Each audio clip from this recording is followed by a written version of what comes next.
Hello everyone, welcome back to civil step. मैं हूं doctor Aman and I welcome you back to our another session on Atulya series, जहां पे हम mains preparation की बात करते हैं।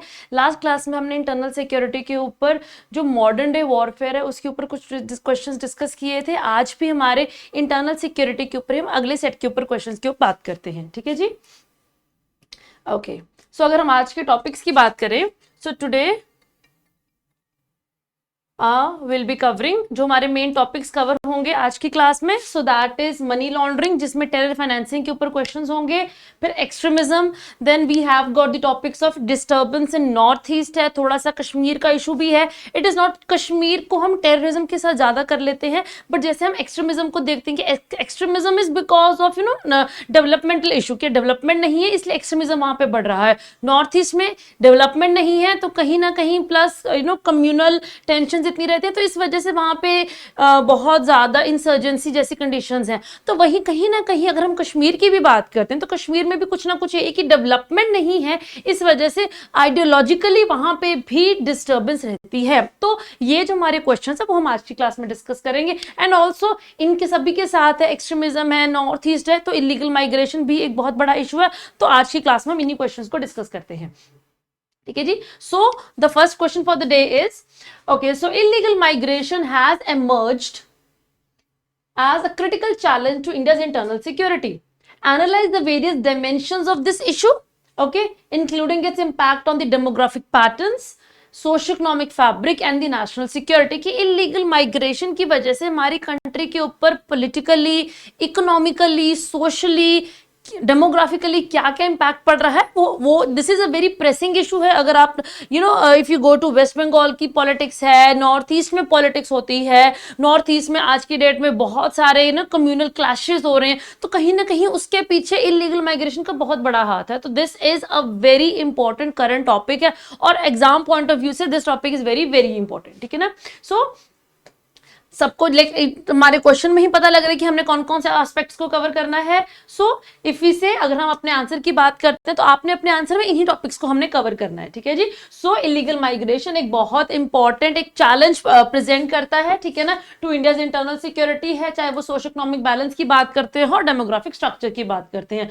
और ये कहां से आता है, बिकॉज हमने इसका ओरिजिन भी तो लिखना है, कहां से है। So originating from the neighbouring countries, कौन कौन से हमारी जो प्राइमरली कौन सी है, बांग्लादेश है, नेपाल है और म्यांमार है। ये तो तीन जो नेशंस हैं, इनकी यहां से हमारे जो नॉर्थ ईस्ट है, ठीक है ना, सो ये ऊपर आपका जो उत्तर प्रदेश हो गया, बिहार हो गया नॉर्दर्न साइड में, और ईस्टर्न साइड में वेस्ट बंगाल है, असम है और बाकी नॉर्थ ईस्ट स्टेट में ये जो इलीगल माइग्रेशन का जो इशू है बहुत बड़ा है। और थ्रू दो स्टेट्स अब वो पूरी की पूरी हमारी कंट्री में ही है। आपने देखा होगा कैसे हर तीसरे दिन हर दूसरे दिन you are seeing in the newspaper of that illegal migrants from Bangladesh are being arrested and they are being sent out. How the illegally जो हमारी कंट्री में रोहिंग्यास आए हुए थे, कैसे सुप्रीम कोर्ट ने भी उनकी जो पिटीशन है उसको एड्रेस करने से मना कर दिया है, बिकॉज कहीं ना कहीं ये एक बहुत प्रेसिंग इशू है हमारी कंट्री के लिए। सो आपके मेंस पॉइंट ऑफ व्यू से this is very very important. Okay, so क्या है आपका, सो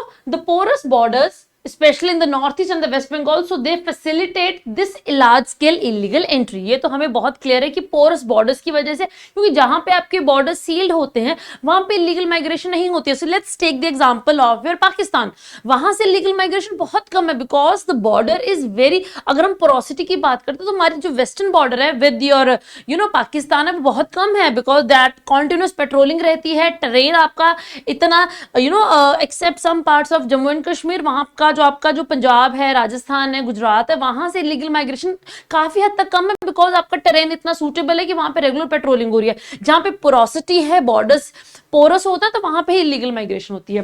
ठीक है ना। तो क्या इसके आप जो हम डायमेंशंस की बात करते हैं, तो अगर हम सोशली अगर हम देखें तो सोशली क्या होता है इससे, so it lead to rapid population growth, ये तो बहुत नेचुरल कॉन्सिक्वेंस है। ठीक है ना। सो अगर हम बात करते हैं, सो इसकी वजह से ये जो पॉपुलेशन ग्रोथ हुई है आपकी नेशनल एवरेज से भी ऊपर बढ़ रही है। ठीक है ना। So it is growing higher then the national average. So what is this doing, इसका इंपैक्ट क्या है, it alters the ethnic and religious composition, आपकी एथनिक कॉम्पोजिशन चेंज हो जाती है। ठीक है ना।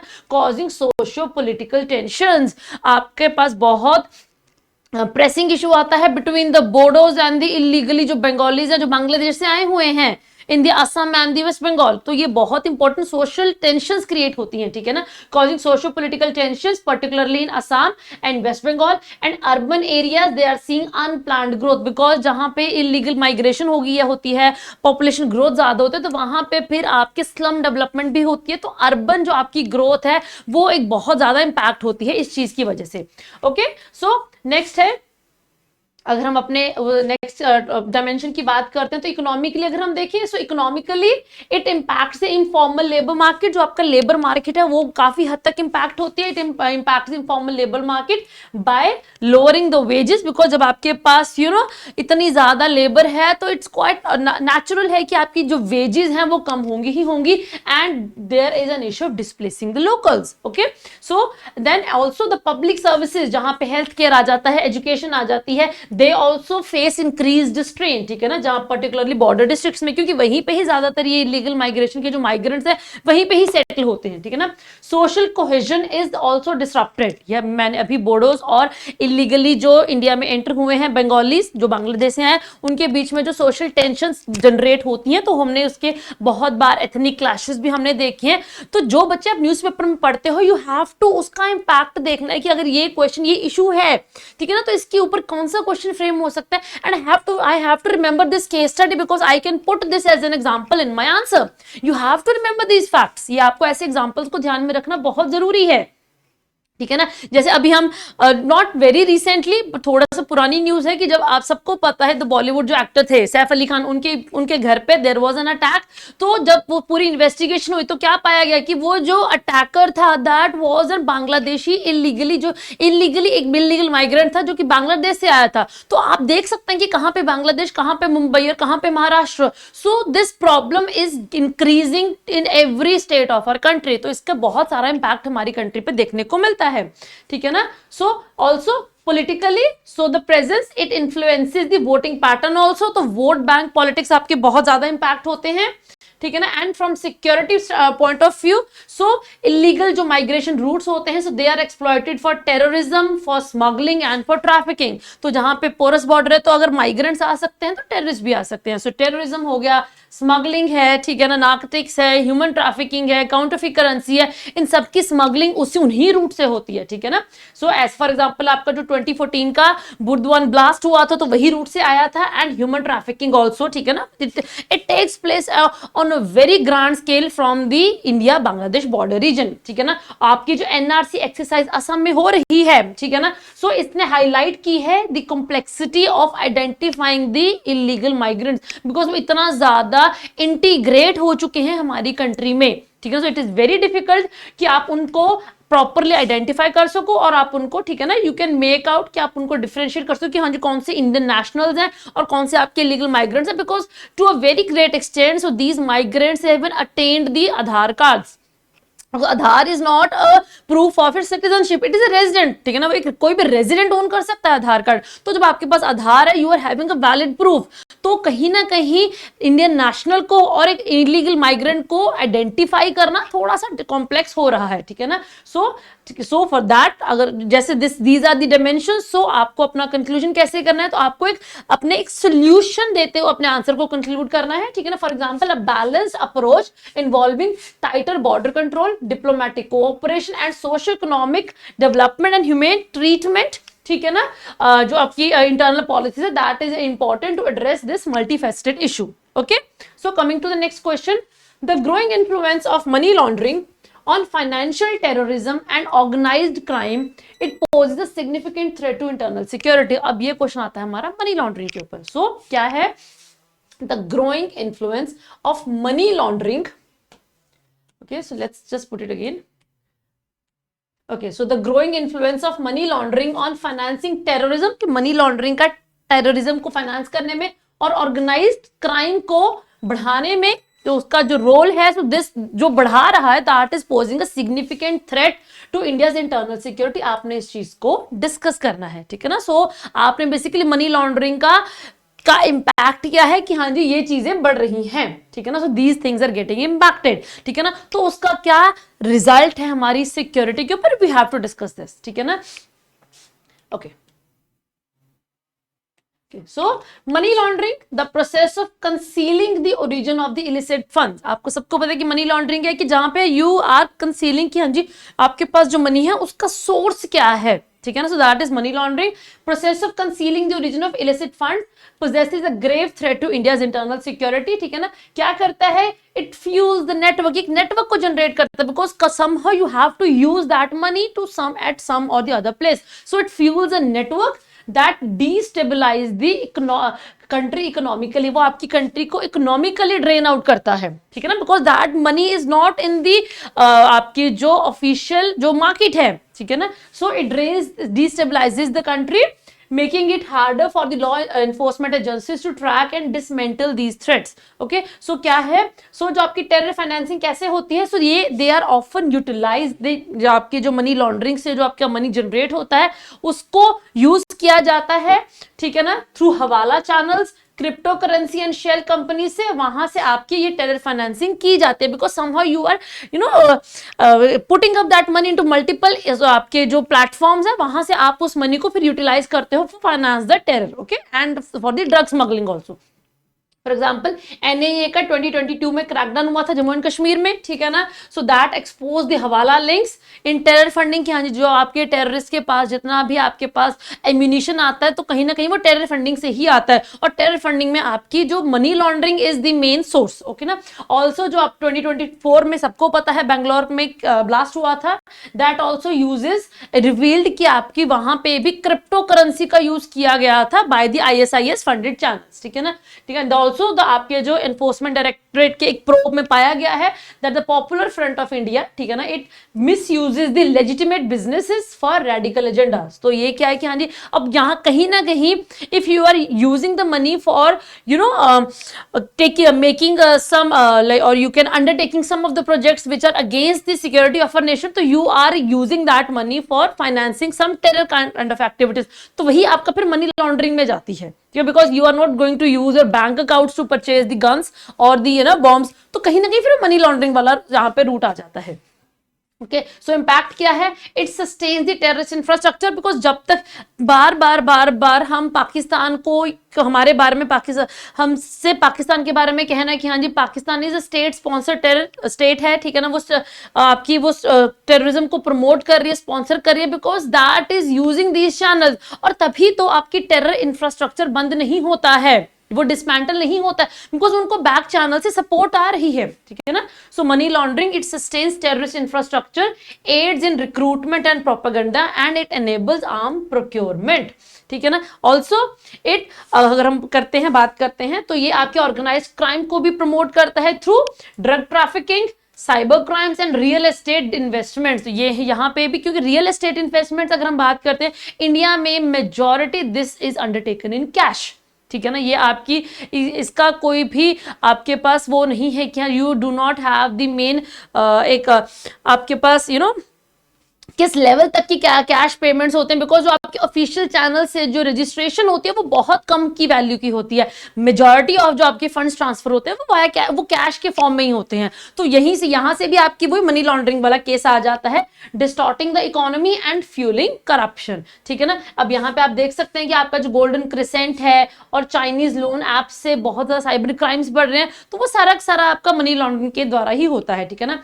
ऑल्सो और क्या है और इसका क्या इंपैक्ट है? So such inflows it undermine the governance and law enforcement also. For example आपका 2G स्पेक्ट्रम स्कैम है, वहां पे भी मनी लॉन्ड्रिंग का बहुत बड़ा हाथ पाया गया था. फिर उसके बाद दाऊद इब्राहिम का जो सिंडिकेट है वो तो चलता ही सारा का सारा मनी लॉन्ड्रिंग से है, ठीक है ना.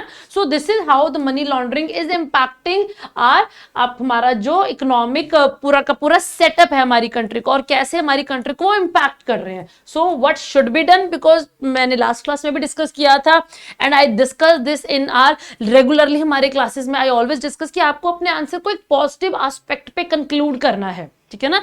So you have to conclude your answer, और अगर कंक्लूजन सॉल्यूशन पूछा है तो that's you have to write. अगर नहीं पूछा है फिर भी आपने अपनी कंक्लूजन में अपना सॉल्यूशन लिखना है, but you have to present your solution, be it a detailed, be it a very concise form, but you have to present a solution, ठीक है ना. So India to compete or to combat this menace, India requires strict KYC norms ताकि आपकी money laundering कम हो सके. Robust enforcement of PMLA act है, capacity buildup of the AI based financial surveillance बहुत जरूरी है, and most importantly public awareness, ठीक है ना, एंड इंटरनेशनल कोऑपरेशन। अब यहाँ पे आप लाइक माइंडेड कंट्रीज के साथ मिलकर FATF का रोल बहुत इंपॉर्टेंट आ जाता है, ठीक है ना, ठीक है ना। So India must adopt a multi pronged approach to stay ahead of evolving tactics, ensuring economic stability and internal security, क्योंकि मनी लॉन्ड्रिंग एक बहुत ही कॉम्प्लेक्स नेटवर्क के द्वारा ही होती है, ठीक है ना। so उसके लिए हमें जिस लेवल के, जिस टेक्नोलॉजिकल ग्रोथ के साथ ये टैक्टिक्स इवॉल्व हो रहे हैं, हमारी सर्वेलेंस एजेंसीज को भी उसी लेवल पे अपने आप को ग्रो करने की जरूरत है, otherwise these tactics are growing at a very very fast scale.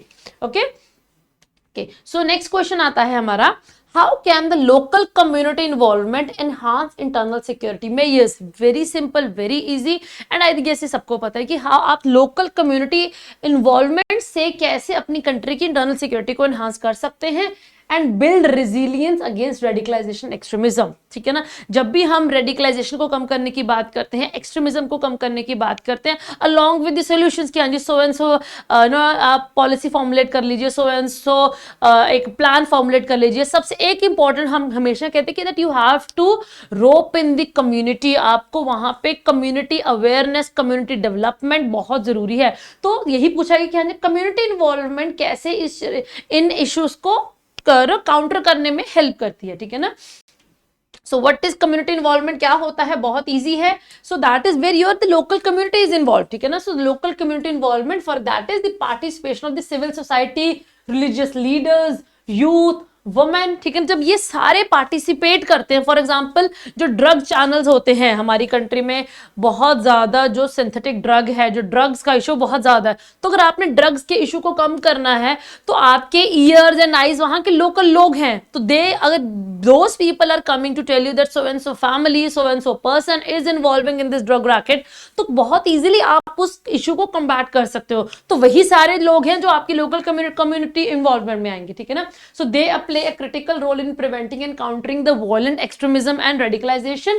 क्या करेगा? So this enhances internal security. How this will enhance internal security?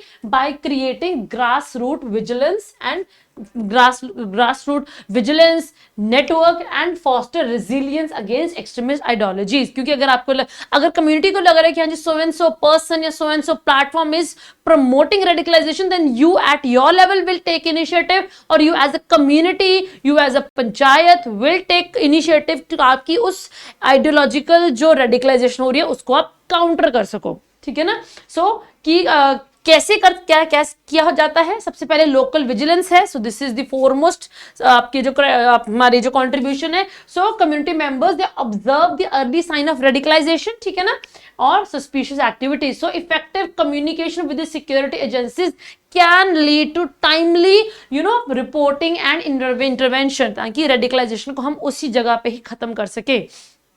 So there was this just few days ago, so there was this example of a girl from the Jharkhand. So she was abducted, taken to Kerala, ठीक है ना, and where she was tried to be radicalized by these forces, जो आपकी radical forces है, they were trying to radicalize that particular girl so that they can be recruited into the ISIS जो आपकी platform है, but somehow she just ran away from that particular network. So ये बहुत ज्यादा हमारी country में, तो यहाँ पे कम्युनिटी इन्वॉल्वमेंट बहुत बड़ी है। न्यूज़पेपर्स में बच्चे यही आपको एक न्यूज के फॉर्म में मिलेगी कि सो एंड सो हुआ था, वो आपके अपने आंसर्स में इस तरीके से लिखना है आपने, ठीक है ना। ट्रस्ट बिल्डिंग, सो जब रेगुलर इंटरैक्शंस होंगी between the law enforcement agencies and the communities, so this will promote trust बनेगा। ओपन रिपोर्टिंग होगी विदाउट एनी फियर और स्टिग्मा, ठीक है ना। सो कोई स्टिग्मा नहीं होगा। फॉर एग्जांपल आपके जितने भी जो अप्रूवर्स होते हैं उनकी लाइफ को खतरा हो जाता है, तो वो कोई स्टिग्मा नहीं रहता है, विदाउट एनी फियर वो रिपोर्टिंग होती है फिर, ठीक है ना। फिर एड्रेसिंग द रूट कॉज, ठीक है ना। सो engaging the communities can help identify the socio economic issues, कि अगर पॉवर्टी है, मार्जिनलाइजेशन है, तो इन इश्यूज को एड्रेस किया जाता है। फंड्स की कमी की वजह से ही इन एरियाज में फिर जो आपके जो पर्संस होते हैं वही इन एरियाज में जाके रिक्रूट होते हैं। तो अगर आप पहले ही इन चीजों को रिपोर्ट कर लें तो कहीं ना कहीं ये चीजें पहले ही एड्रेस हो जाएंगी, ठीक है ना। सो इश्यूज लाइक पॉवर्टी है, मार्जिनलाइजेशन, लैक ऑफ एजुकेशन है, ठीक है ना। So they make the individuals vulnerable ठीक है ना। So developmental programmes they are undertaken to mitigate these things only, ठीक है ना। जब ये मिटिगेट होंगे तो कहीं ना कहीं आपके रूट कॉजेज एड्रेस होंगे, रेडिकलाइजेशन अपने आप आपकी कॉम्बैट हो जाएगी, ठीक है ना। देन काउंटरिंग द नैरेटिव्स, आपकी आइडियोलॉजिकल को रेडिकलाइजेशन को डी रेडिकलाइज करने के लिए you need to undertake this countering narratives. तो वो कम्युनिटी लेवल पे ही होता है, एजेंसी लेवल के ऊपर ये जो नैरेटिव्स लाए जाने बहुत मुश्किल हो जाते हैं जब तक कम्युनिटी की इन्वॉल्वमेंट ना हो, ठीक है ना। So local leaders and youth organisations can challenge the extremist ideologies, how? Through dialogue, by promoting peace, interfaith dialogues, दो रिलीजन्स के बीच में। अब जो पहलगाम अटैक हुआ था वो क्या था? That was an attempt to promote animosity between two religions. तो इंटरफेथ डायलॉग होना बहुत जरूरी है, ठीक है ना, ठीक है। उसके बाद एंड कल्चरल प्रोग्राम, तो कहीं ना कहीं ये सोशल कोहेजन को इंप्रूव करेंगे। Okay, tolerance and coexistence, so social cohesion में हमने अभी बात की है। Community events, interfaith dialogues, cultural programs, they strengthen the bonds between diverse groups, ठीक है, reducing alienation and undermining the extremist appeal, ठीक है ना। सो ये वो पॉइंट्स हैं जो हम सबको पता है, it's just we have to note down that, वो जॉटिंग इंपॉर्टेंट होती है। तो तभी जब भी आप क्वेश्चन को रीड कर रहे हैं, just take a minute, think about it, क्या क्या होगा, एंड जस्ट अपने क्वेश्चन पेपर पे लिखिए, and then you proceed to write your answer, ठीक है ना। And community empowerment, so training the local actors to reorganise radicalisation, recognise the radicalisation science, organise करना neighbourhood watch groups, and support करना at risk individuals, ताकि वो ideology में ना उनको इम्पैक्ट, वो आइडियोलॉजी उनको इम्पैक्ट ना कर पाए because of the lack of education, because of poverty, lack of source of income. इस वजह से वो आइडियोलॉजिकली जो ग्रुप्स हैं वहाँ उनके साथ एसोसिएट ना हो पाए, उसके लिए कम्युनिटी इज द एजेंसी जो इस चीजों को रोक सकती है, ठीक है ना। अब यहाँ पे अगर हम कंक्लूजन की बात करते हैं तो the successful example of this community involvement जो आपकी है, that is the village defence committee, ठीक है, जम्मू कश्मीर में, जो कि 1995 में स्टैब्लिश हुई थी। आज की डेट में वो विजिलेंस डिफेंस गार्ड की तरह रिवाइव किया गया है, ठीक है ना। So they have enhanced grass root security and public confidence. So ऐसे ही प्लेटफॉर्म्स को स्ट्रेंथन करना और उनको रेप्लिकेट करना in the disturbance hit areas में कहीं ना कहीं, so they are going to impact और they are going to promote the bond between the different groups, और कहीं ना कहीं हमारी इंटरनल सिक्योरिटी को वो और स्ट्रेंथन अप करने में उनका बहुत बड़ा रोल हो सकता है, ठीक है जी। So strengthening and replicating such models across the vulnerable regions can significantly bolster the internal security आपकी जो architecture है, okay? So coming to the next question, what are the internal security challenges which are being faced by India? बहुत simple question है, I believe everybody knows the answer. What are the challenges? बहुत simple question है कि what are the challenges which are being faced by the India, ठीक है ना। Give out the role of central agencies and investigative agencies tasked to counter such threats. Challenges क्या हैं और उन challenges को टैकल करने के लिए जो एजेंसीज हैं उनका रोल क्या है। So I believe this is the easiest of the question you can ever get, ठीक है जी, आपके इस क्वेश्चन को एड्रेस आपकी इंटरनल सिक्योरिटी में। सो ensuring internal security, so this is the fundamental obligation of any sovereign nation, ठीक है ना। सो अगर हम बात करते हैं, so what are the security challenges in our country? सबसे पहले सेपरेटिस्ट मूवमेंट। अब कहाँ पे सेपरेटिस्ट मूवमेंट है, ठीक है जी, जहां पे सेसेशन की डिमांड है। नागालैंड इंसर्जेंसी बहुत फेमस है, कश्मीर सेपरेटिस्ट मूवमेंट बहुत इंसर्जेंसी बहुत ज्यादा है, और कहीं ना कहीं not in India but outside India, Punjab में खालिस्तान मूवमेंट। तो ये सेपरेटिस्ट टेंडेंसीज हैं, ठीक है ना। ये तो इंडिया में ही है, वो आपकी आउटसाइड इंडिया है जो खालिस्तान है, और कहीं ना कहीं इंडिया में नहीं, इंडिया पंजाब में बहुत कम वायलेंस ही है, वायलेंस है उस वजह से, बाहर बहुत ज्यादा है क्योंकि very recently, so there was a news of the attack on the cafe of one of the popular personality of our country, Canada में उनके कैफे के ऊपर अटैक हुआ था। so there were attacks on the high commissions of India in certain like चाहे वो आपका England है चाहे वो कनाडा है, तो वहां पे वो फोर्सेस, वो जो रेडिकलिस्ट फोर्सेस, सेपरेटिस्ट फोर्सेस है, वहां पे अटैक कर रहे हैं। somehow वो इम्पैक्ट इंडिया में भी कम है, but since that is a problem, क्योंकि कहीं ना कहीं दैट उन्हीं के जो फोर्सेज है, उन्हीं के जो एसोसिएट्स हैं, अकम्प्लाइसेस है, वो इंडिया में भी हैं। तो they are even trying their best to promote that disturbance in Punjab also. But आज की डेट में Nagaland insurgency, Kashmir separatist movement, ये काफी हद तक है। Communalism is a very pressing issue. आपका जो मुजफ्फरनगर राइट्स हैं, दिल्ली राइट्स हैं, ये दिखाता है कि हाँ जी ये जो इवेंट्स हैं, ये जो इश्यूज हैं हमारी कंट्री की इंटरनल सिक्योरिटी को किस तरीके से इंपैक्ट करते हैं। फिर इलीगल माइग्रेशन, ये भी हमने डिस्कस की कि इलीगल माइग्रेशन कितना बड़ा इशू है।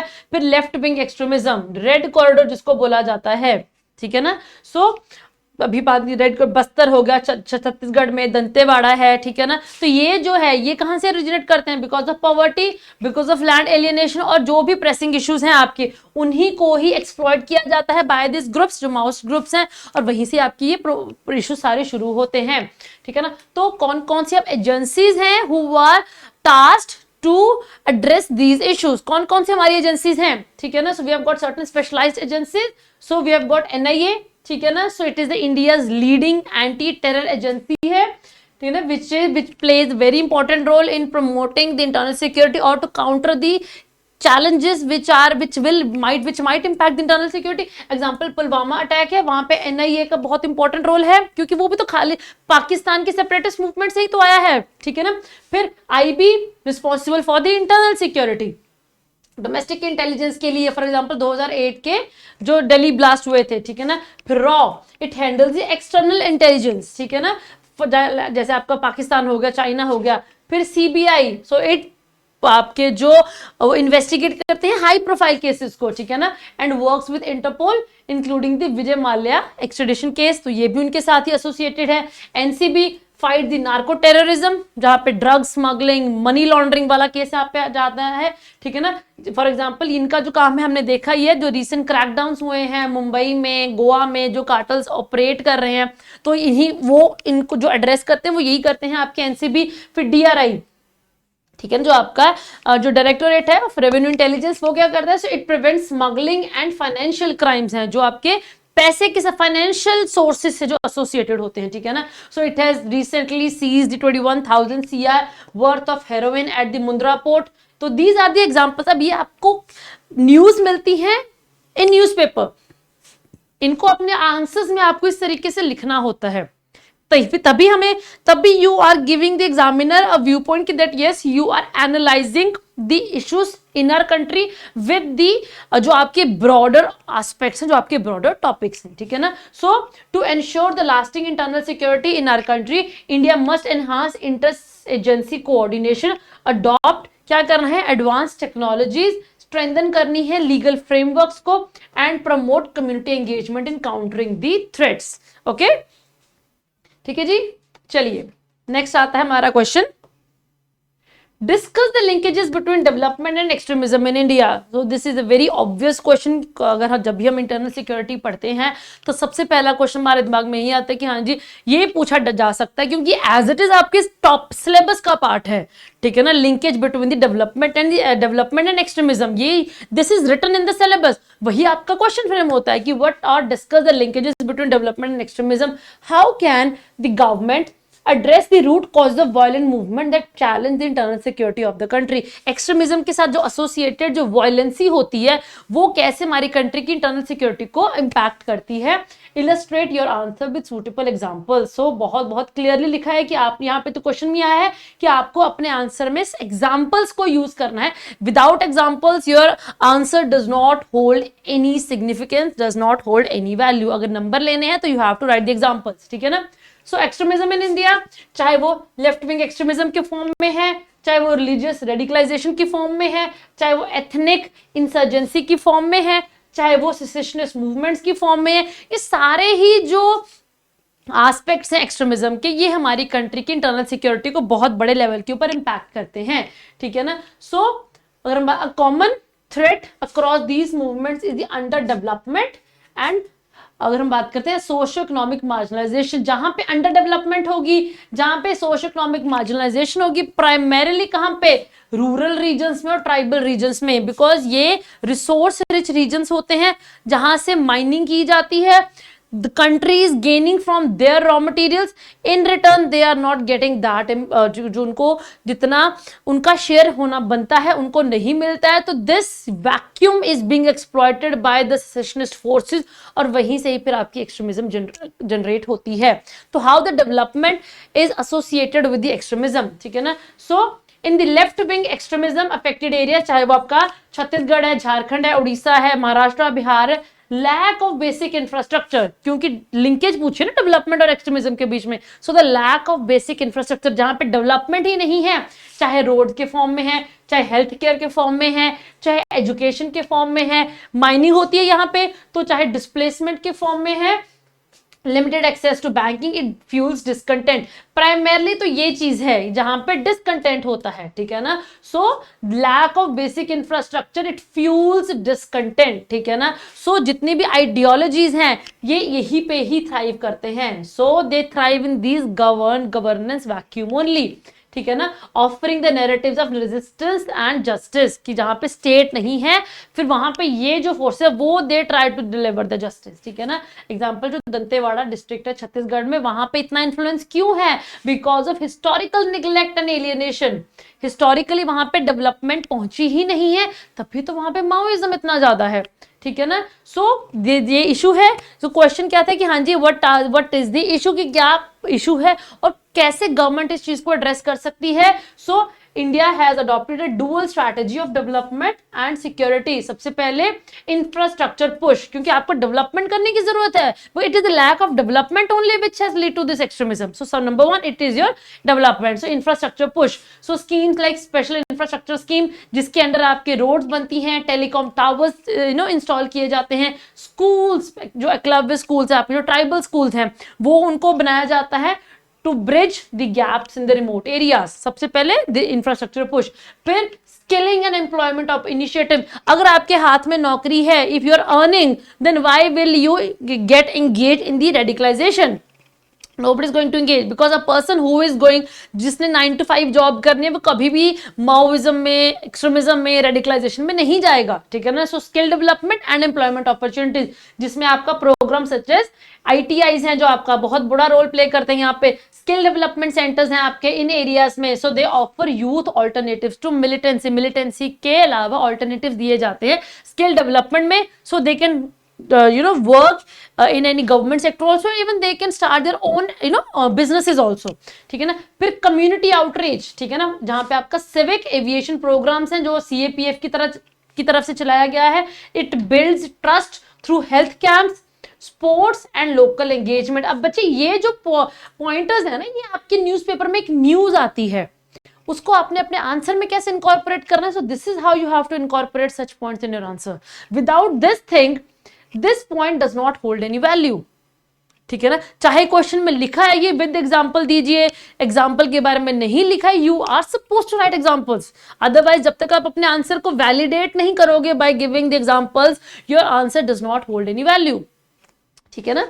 फिर समाधान डॉक्ट्राइन, ये तो चलो है ही है, ठीक है ना। So it ensures coordinated security operations भी आते हैं, इंटेलिजेंस भी है, और आपके हाई टेक्नोलॉजी एनेबल्ड रिस्पॉन्सेज भी हैं। तो this is an all in all approach है, जहां पे आपकी टेक्नोलॉजी है, आपकी स्किल डेवलपमेंट है, आपकी इंटेलिजेंस है, इन सब के साथ मिलकर आप सिक्योरिटी को वहां पे इंप्रूव कर रहे हैं। You are providing these areas also, development भी कर रहे हो पर सिक्योरिटी भी आप एनहांस कर रहे हो। And rehabilitation policy, so all those people who are surrendering, उनको रिहेबिलिटेट भी तो करना है ताकि वो दोबारा से ना ज्वाइन करें, ठीक है ना। सो states like Orissa and Chhattisgarh, they offer surrendered Maoist financial aid, housing and vocational training, so that their people are moved away from this ideological setup, ठीक है ना।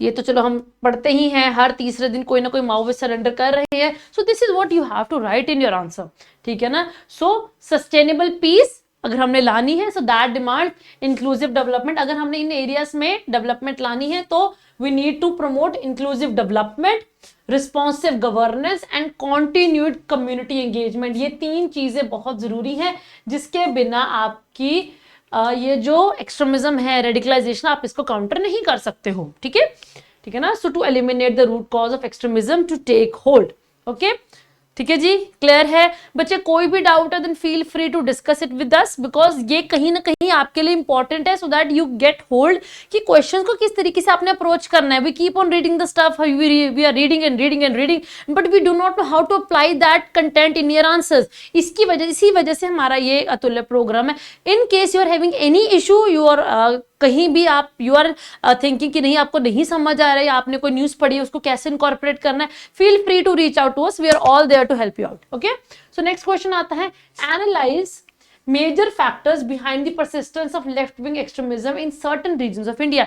एनालाइज करना है कि कुछ रीजन्स में लेफ्ट विंग एक्सट्रीमिज्म क्यों सस्टेन कर रहा है. आपने उन रीजन्स को एनालाइज करना है, ठीक है ना.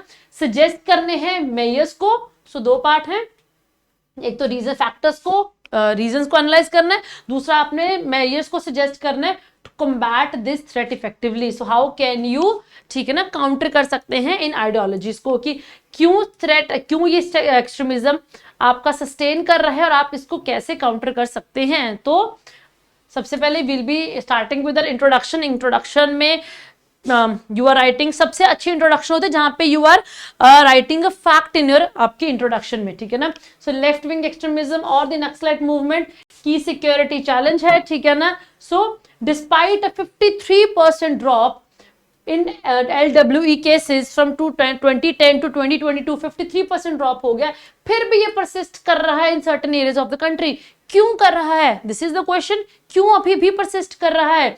नंबर 1 अभी डिस्कस किया है, सोशो इकोनॉमिक एक्सक्लूजन, उनकी तरफ डेवलपमेंट नहीं पहुंची है, ठीक है ना. So they are being alienated historically. So socio economic exclusion, governance deficit, उनके पास वो गवर्नमेंट की जो स्कीम्स हैं उनके बेनिफिट्स नहीं मिले हैं.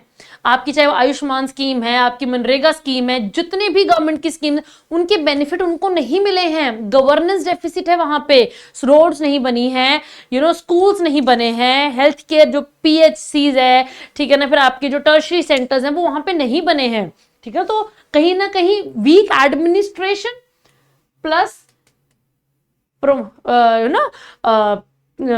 Fused with the corruption and failed welfare delivery. Administration weak है, ठीक है जी, करप्शन ज्यादा है जिसकी वजह से डिलीवरी नहीं हो रही है. सो it has undermined the state legitimacy. इनके लिए स्टेट है नहीं है, एक बराबर है. इसी वजह से माओइज्म वहां पे अभी भी परसिस्ट कर रहा है. जियोग्राफिक टेरेन, कई ऐसे इतने डेंस फॉरेस्ट है वहां पे जहां पे रीच ही नहीं हो पा रही है.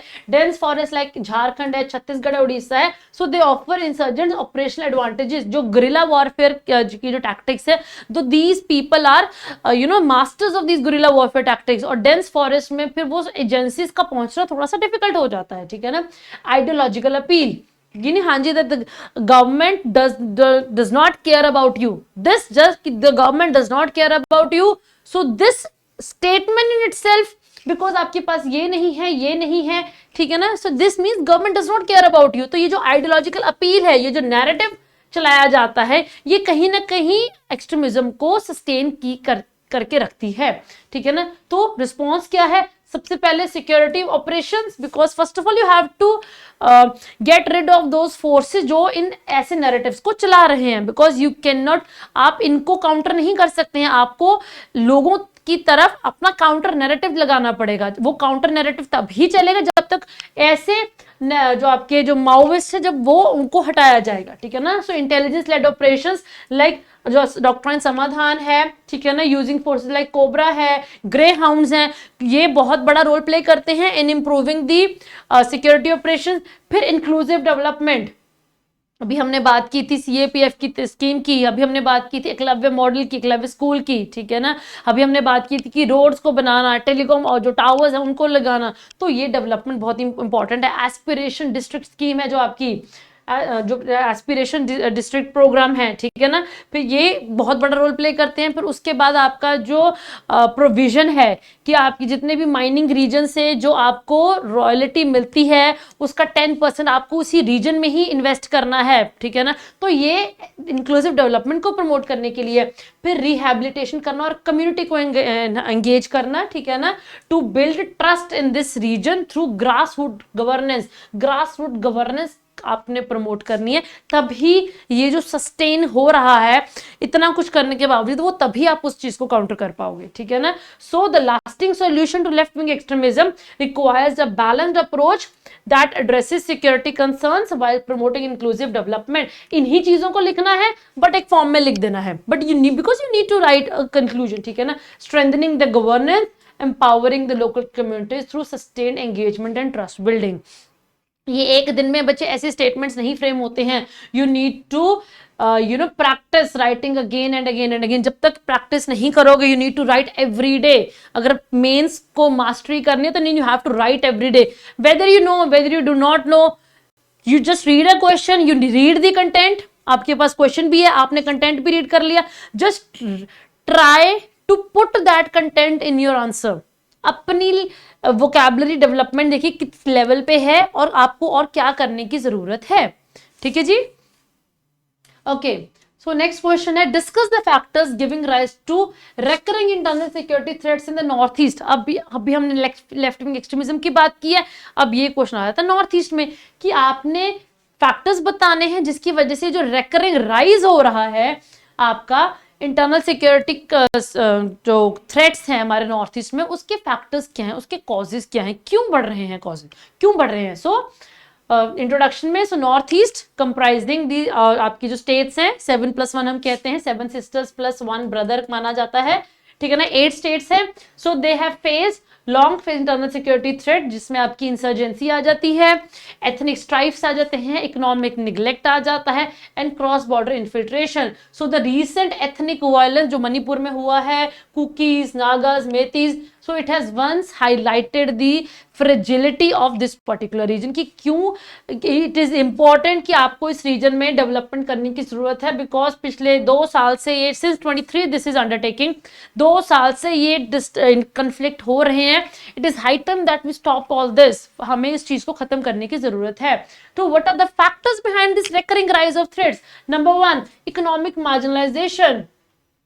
हमारी कंट्री अगर हम बात करते हैं, so we are trying to, हमारा अमृत काल का विजन है ना कि हमें 2047 तक डेवलप्ड कंट्री में आ जाना है. $3 ट्रिलियन, $5 ट्रिलियन की इकोनॉमी है, but these regions are still marginalised. Economy वो 3 ट्रिलियन 5 ट्रिलियन यहां तक नहीं पहुंचा है.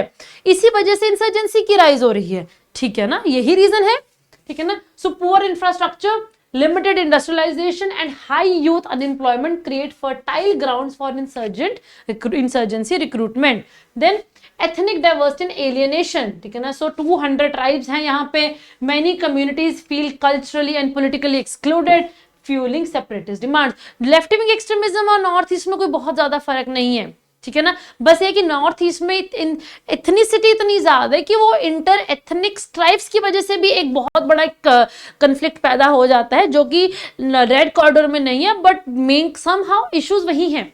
ठीक है ना. Demographic change because of illegal migration, influx of migrants primarily from Bangladesh has altered the local demographics, sparking the identity based movement, for example ULFA इन असम. ठीक है ना. अभी मैंने कहा ना कि जो आपकी लोअर वेज मार्केट हो जाती है, लोअर आपकी इनफॉर्मल वेजेस है, जो वेज मार्केट है, वही तो है. ये डेमोग्राफिक चेंज है. इन माइग्रेंट्स वहां पे आ रहे हैं. सो जो गवर्नमेंट्स की जो स्कीम्स हैं, गवर्नमेंट्स की जो बेनिफिशियरीज होते हैं, तो सारा जो डेवलपमेंट, जो उनके जो गवर्नमेंट की जो प्रोग्राम्स है, उनका सारा का सारा बेनिफिट तो माइग्रेंट्स अगर ले रहे हैं, तो लोकल्स को क्या मिलेगा? कुछ भी नहीं. इसी वजह से तो इंसर्जेंसी है, इसी वजह से तो कंफ्लिक्ट है. Porous borders and external support मिलता है. तो जब ये चीज आपकी मूवमेंट बढ़ जाते हैं तो उनको प्लस मोर ओवर फिर आपके नेबरिंग कंट्री से उनको सपोर्ट भी मिलती है. Open borders with Myanmar, with Bangladesh, with China allow the insurgent access to safe havens and external aid. तो वो कॉन्टिन्यूसली वो चीज बढ़ती रहती है. सो वो खत्म नहीं हो रही है, वो keeps on lingering and lingering and lingering. ठीक है ना. Criminal networks, golden crescent, golden triangle है ना यहाँ पे. तो ये क्या, वही तो है. Insurgent groups, they fund operations through extortion, arms, drug smuggling, blurring the line between militancy and organized crime. तो ये कुछ reasons हैं जिसकी वजह से आपकी वहां पे इंसर्जेंसी बढ़ती है. तो you have to conclude, क्योंकि छोटा सा क्वेश्चन है 150 वर्ड्स का है, तो आपको अपने कंक्लूजन में सोल्यूशन बताना है. तो addressing the north east in security demand, ठीक है ना, जो आपकी है. सो इट जो इन नॉर्थ ईस्ट जो इनसिक्योरिटी है, so what does that demand? Inclusive development important चाहिए, स्ट्रॉन्गर बॉर्डर कंट्रोल चाहिए, पॉलिटिकल एंगेजमेंट चाहिए and dismantling the insurgent criminal nexus. जब ये आप इस चीज को एड्रेस कर दोगे, तब फिर आपकी नॉर्थ ईस्ट में जो रेडिकलाइजेशन है, इंसर्जेंसी है, वो अपने आप कम आएगी. You need to undertake these things: inclusive development, stronger border control, political engagement and dismantling of the insurgent criminal nexus. So that is what is the need of the hour. Okay, I hope you are understanding, you are getting that gist कि हमने अपने answer को कैसे करना है. It is not about, I am not here to give you the content. Content तो बच्चे आप कहीं से भी ले लोगे. You have got plenty of content. अगर आप डेली न्यूज़पेपर पढ़ रहे हो ना, तो you have got the content. How to put up that content in your answer, that is my motive. इसी वजह से मैं यहाँ पे आपके पास आई हूँ. ठीक है ना. सो नेक्स्ट क्वेश्चन है, what are suicide drones, how are they changing the traditional warfare. Suicide drones क्या होते हैं और वो आज की हमारी जो ट्रेडिशनल वॉरफेयर है उसको कैसे चेंज कर रहे हैं. अभी रिसेंटली आपकी ऑपरेशन सिंदूर में ड्रोन्स का बहुत बड़ा हाथ देखा गया है, रोल देखा गया है. तो how are they changing this entire gamut of warfare, यही क्वेश्चन है हमारा. सो सुसाइड ड्रोन्स, जिसे कि हम लॉइटरिंग म्यूनिशंस भी कहते हैं, so they are single use weapons. ठीक है जी, single use weapons that detonate upon impact. ठीक है, so they are single use weapons that detonate upon impact. ठीक है ना. So they can hover over the target and strike with high precision at optimal moment. Drones को हमारी forces ने भी use किया है, ड्रोन्स हमारे फोर्सेस के अगेंस्ट भी यूज हुए हैं. तो this is how serious this issue is कि ड्रोन्स हमारी सिक्योरिटी के, हमारी फोर्सेस ने यूज किए थे drones to enhance our internal security situation. हमारी फोर्सेस के अगेंस्ट यूज किए जाते हैं बाय दी जो एक्सट्रीमिस्ट फोर्सेस हैं. ठीक है ना, तो वो यूज करते हैं. ठीक है ना. So countries like Israel, US, South Korea, China, so they lead in the development of these drones. So they have been used in recent conflict है, चाहे वो अजरबैजान के, वहां पे जो अजरबैजान और आर्मेनिया के बीच में जो कॉन्फ्लिक्ट है वहां पे यूज हुए हैं, रशिया और यूक्रेन में यूज हुए हैं, and the latest example being the operation Sindoor, वहां पे भी यूज हुए हैं. तो these are all your suicide drones use हुए हैं. So how are they changing the traditional warfare? Long range capabilities like cruise missiles होते हैं, so they can strike the targets hundreds of kilometres away but are much cheaper. Missile बहुत आपको costly पड़ती है, drones बहुत सस्ते बन जाते हैं, हंड्रेड्स ऑफ किलोमीटर अवे जाके भी वो विद प्रिसिशन अटैक कर सकते हैं. देन पोर्टेबिलिटी, कहीं भी लेके जा सकते हैं बिकॉज वो रिमोटली हैंडल्ड होते हैं, लाइट वेट होते हैं, कंपैक्ट होते हैं, can be carried in backpacks supporting small infantry units. ठीक है ना. Stealth and precision, suicide drones they can bypass conventional defense and evade radar because बहुत स्लो स्पीड पे चलते हैं, हाई चलते हैं. ठीक है ना, हाई ऑल्टीट्यूड पे हैं, तो रडार से काफी वो उसको बाईपास कर जाते हैं. ऑटोनॉमी, ठीक है ना, they are equipped with facial recognition and can operate without real time human control. आपके सिर्फ वो फेशियल रिकॉग्निशन के साथ इक्विप होते हैं, ह्यूमन कंट्रोल के बिना. एक बार आपने उनको, उनके अंदर जो आपके जो वो सब पूरे कंट्रोल्स हैं उनके साथ आप उनको फीड कर दिया है, तो then they do not need any human intervention. They do not need any human intervention. ठीक है, जैसे आपकी क्रूज मिसाइल्स होती हैं, सो ह्यूमन कंट्रोल के बिना आप इसको यूज कर सकते हो without any you know the worry of any आपका जो फेटेलिटी होती है या फिर ह्यूमन लॉस होता है. So with decreasing cost, growing accessibility and rising autonomy, these drones are set to become a key element in future conflicts. ये हमने अभी देखा ही है जून 25 conflict में. Even less developed nations and non-state actors are likely to adopt them to achieve their जो आपके tactic है, strategic objectives है, उनको fulfill करने के लिए इनको use किया जा रहा है by the smaller nations also. Okay, so again this question is very similar to the question of the northeast and very similar to the question of development and extremism कि the crisis of Kashmir is embedded in the crisis of development in Kashmir. बहुत clear है. अब यहाँ पे क्या crisis है कश्मीर में? Terrorism का. ठीक है ना. So the terrorism in Kashmir is embedded in the crisis of development in Kashmir. I hope you can write this answer. I hope you can write this answer. So this is very very easy question. ठीक है ना. So the ongoing unrest in Kashmir, ठीक है ना, so this is intricately tied to the chronic underdevelopment and economic stagnation. Underdevelopment है, economic stagnation है, because that state is entirely development onto it is that state is हम कह सकते हैं कि that is primarily dependent upon tourism. अभी after Pahalgam attack tourist नहीं गए हैं, तो कहीं ना कहीं दैट हैज इंपैक्टेड देम. ठीक है ना. सो जहां पे गवर्नमेंट की तरफ से जो डेवलपमेंट उत्तर प्रदेश में है, तमिलनाडु में है, महाराष्ट्र में, वही चीज वहां पे नहीं है. वो चीज जो डेवलपमेंट हिमाचल प्रदेश में है, जो डेवलपमेंट उत्तराखंड में है वो कहीं ना कहीं कश्मीर में नहीं है, तो वही कहीं वो इस चीज में फिर एक्सट्रीमिज्म को प्रमोट कर रही है, because the lack of development है ना। As of early 2025, Jammu Kashmir's unemployment rate stands at 6.1%. Unemployment rate 6.1% है, ठीक है ना। बट अगर हम एजुकेटेड यूथ की बात करते हैं, then the unemployment ranges between 35 to 46%। Educated unemployment, so this is the most dangerous, वो 35 to 46%। Means half of the जो एजुकेटेड यूथ है कश्मीर का वो अनएम्प्लॉयड है। तो जब वो अनएम्प्लॉयड है, सो कहीं ना कहीं फिर वो जो आइडियोलॉजिकल फोर्सेस हैं, ठीक, उनके साथ एसोसिएशन उनकी बढ़ जाती है। And their educated youth, so they can use technology, they know the nitty-gritties of the financial networks, so they know everything। तो वो कहीं ना कहीं वो जो आपकी पूरी की पूरी फोर्स जनरेट हो रही है, वो हमारी कंट्री की इंटरनल सिक्योरिटी के लिए बहुत बड़ा थ्रेट बन रहा है, ठीक है ना। सो ये CMIE और ILO के द्वारा बताया गया है। So this mismatch between the aspiration and available opportunities they fuels frustration, और जब फ्रस्ट्रेशन होती है तो फिर आपकी एक्सट्रीमिज्म राइज करती है। एग्जांपल है ये आपका कि 5.5 lakh candidates applied for just 4000 constable posts in Jammu Kashmir. So this shows कि एक पोस्ट के पीछे 137 यूथ ने अप्लाई किया था। सो दिस शोज दी किस लेवल के ऊपर वहां, कितने बड़े स्केल के ऊपर वहां पे अनएम्प्लॉयमेंट है, ठीक है ना। So this reflects both the limited avenues for upward mobility and deep-seated disappointment in the system, ठीक है ना। Moreover, frequent recruitment cancellations and delays like the cancellation of the जो एग्जाम्स होते हैं, रिक्रूटमेंट एग्जाम्स होते हैं, further arrowed the public confidence. तो जब गवर्नमेंट के बीच में कॉन्फिडेंस नहीं रहता है, तो फिर आपके जो आइडियोलॉजिकल फोर्सेस हैं उनकी ग्रोथ होनी अपने आप शुरू हो जाती है। ऑल्सो पब्लिक जो प्राइवेट सेक्टर है दैट रिमेन्स अंडर डेवलप्ड, क्यों? बिकॉज ऑफ फ्रेजाइल इंफ्रास्ट्रक्चर नहीं है, फ्रीक्वेंट इंटरनेट शटडाउन्स होते हैं बिकॉज ऑफ जम्मू कश्मीर का जो सिक्योरिटी जो सेटअप है, ठीक है जी, ब्यूरोक्रेटिक रेड टेपिज्म बहुत ज्यादा है, and climate of political uncertainty, ठीक है ना।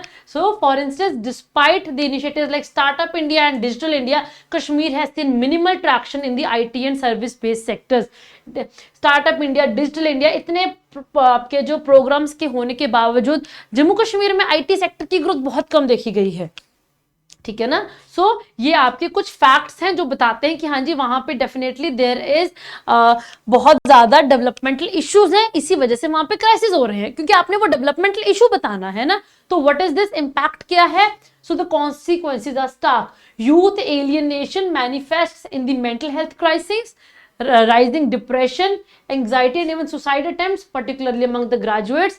And as per 2023 report by the Government Psychiatric Hospital Srinagar, it noted a significant rise in youth patients with the stress linked to unemployment. So दिखाता है कि कैसे डेवलपमेंट फेलियर की वजह से वहां पे कैसे अनसर्टेनिटी की राइज हो रही है इन कश्मीर।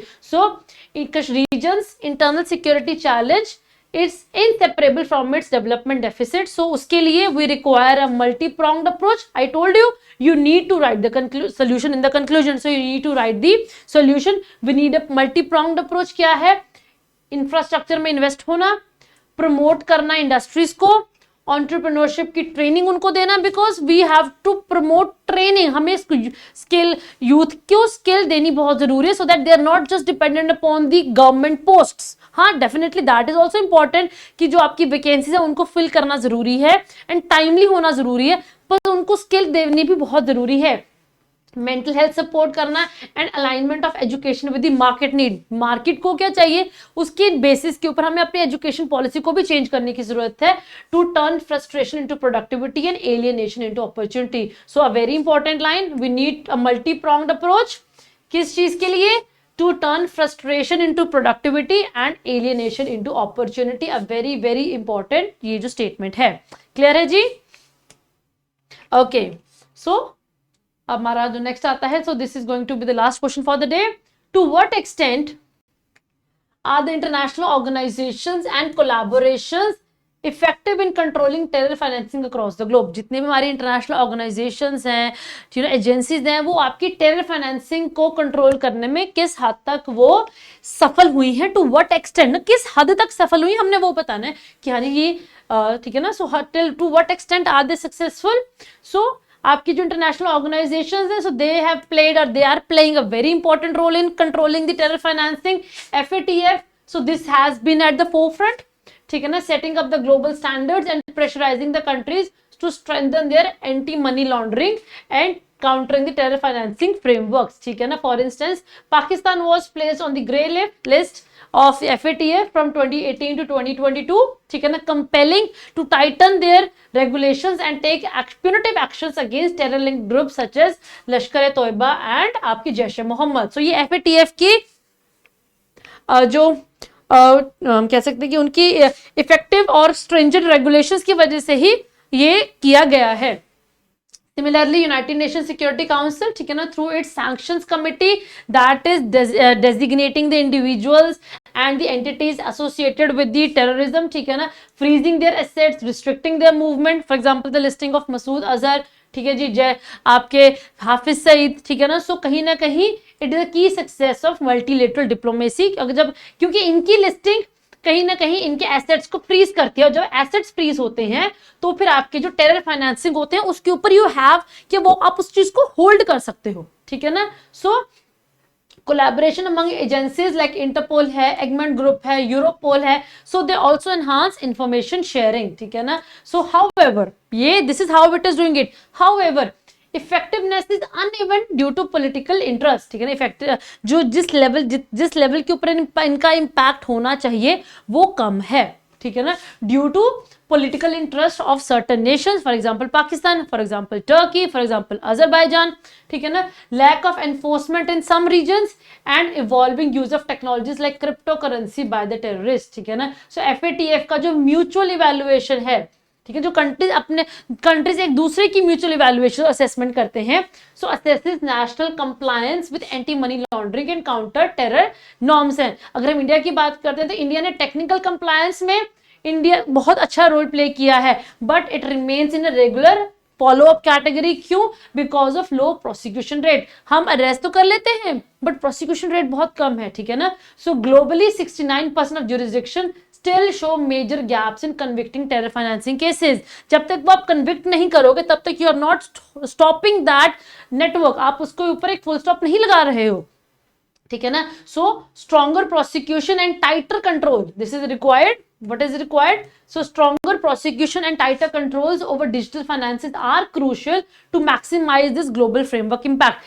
FATF के impact के regulations को और ज़्यादा effective बनाने के लिए आपकी tighter controls और stronger prosecutions बहुत ज़रूरी हैं, ठीक है ना. So अगर हम इंडिया की बात करते हैं, so we need to India must strengthen the legal prosecution, establish special courts ताकि fast track वो हो सके, ठीक है ना. expand करने हैं regulations of virtual assets and non-financial sectors and boost cooperation with what FATF and Interpol, ताकि आपकी जो asset recovery intelligence sharing वो जल्द से जल्द हो सके. So while the international जो efforts है वो impactful हैं, continuous coordination, technological adaptation and political will is required for sustained access. जब तक आपका political will नहीं होगी तब तक आपको success नहीं मिल सकती है, ठीक है जी. क्लियर है? तो आई होप आपको आज की क्लास में जो हमने इश्यूज को डिस्कस किया है and how you have to write up your answers वो आपको क्लियर हुआ है.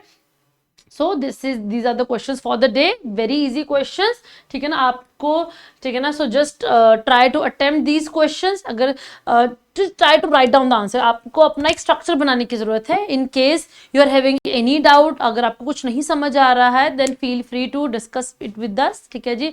सो दैट्स ऑल फॉर टुडे. कल फिर मिलेंगे विद अनदर सेशन जहाँ पे और नए 10 क्वेश्चंस को डिस्कस किया जाएगा, ठीक है ना. So this is how we will be building up our जो हमारा मोमेंटम है कि कैसे हमने अपने आंसर्स को लिखना है, ठीक है जी. So that's all for today. Will meet you tomorrow again. Till then stay happy and keep studying. Thank you.